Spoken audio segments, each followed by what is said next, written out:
Hello, friends, and welcome to Pathologic, Volume 8, Episode 8. Today I had a bit of a whiff as I misunderstood the rules and got going without a full understanding and corrected course, but today promises to be a little bit more smooth sailing because we're playing a puzzle type that I am quite familiar with and one that we've actually covered before here.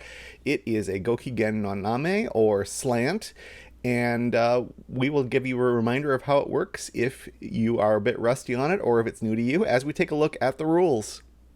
Gokigen Naname, or Slant, is a line drawing puzzle, but a pretty unusual one, because we're going to draw diagonal lines in each cell that connect the opposite corners of that cell. So, just means a 45-degree angle, either positive or the negative diagonal.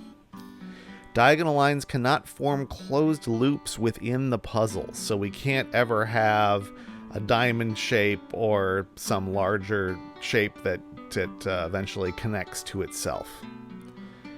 We can, however, have intersections. We can have more than two lines that touch one of these vertices.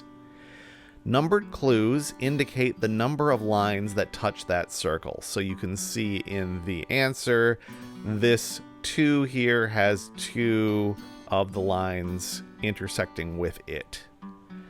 Those are the rules of Gokigen Naname. So now it's time to solve a puzzle. Today's slant puzzle was set by Shye. I like to look for the big and small numbers in any puzzle. In Slant, the biggest number we can have is a 4, and a 4 is fully defined because all 4 of the lines have to be angled to touch it. Zeros, similarly, are fully defined because all of the angles have to be the opposite direction. And then on the borders, if we have any 1s in corners or 2s on edges, those are fully defined as well because we only have limited options for where those lines could go. So now that we've done that, we can look at the cells that we have already drawn some information on and see if any of those are completely known at this point. So for example, this 2 already has 2 lines incident on it, so these 2 have to go the opposite direction. And this 1 already has its 1, so this goes this way. Oh, here's another 2 that I missed right there.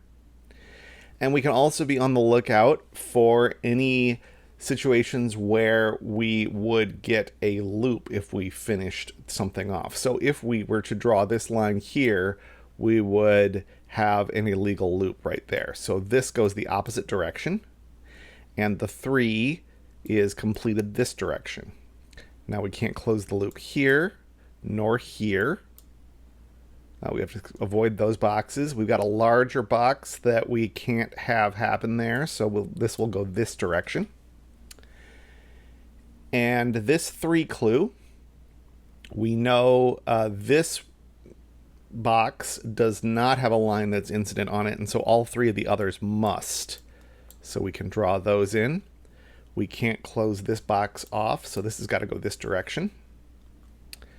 We can't close this big box off, so this goes the opposite direction, and we've got another 3 that will be defined that way. This 2 has only one place for its remaining edge. We can't draw a line this way, or else this large loop would be closed. So this goes that way, giving us yet another 3. And we get this little comb structure going all the way down here. Stop these from becoming loops by doing that. This 2 is complete, so let's draw that in. This 1 is complete because this cell can't have the edge that touches it, so this one must, also completing that 1. Now avoid making this loop close, and we've finished the 3. We've also then finished the 1, and therefore this 1.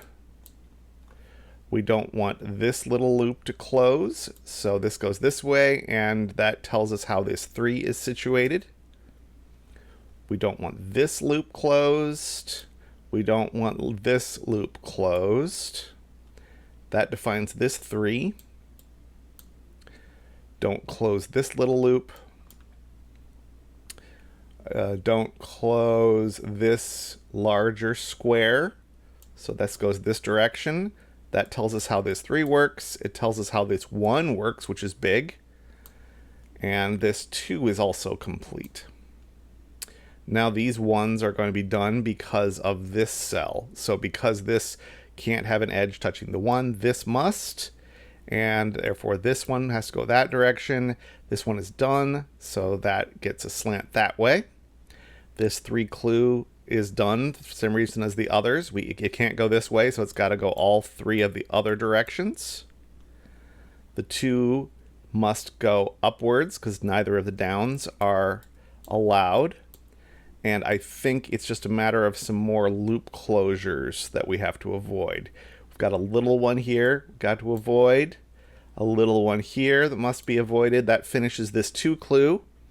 So these 2 become edges. We've got a little loop here we can't close. And that is everything in the grid except this cell right there. And how is that going to be defined? It's a little harder to see, but there is a loop that travels all the way around here that can't be closed off this way. So it will go this direction. And is there anything else that we haven't accounted for? Just this corner. And the 3 clue tells us that it's 1, 2, and 3. And that is how you solve a Gokigen Naname, or slant.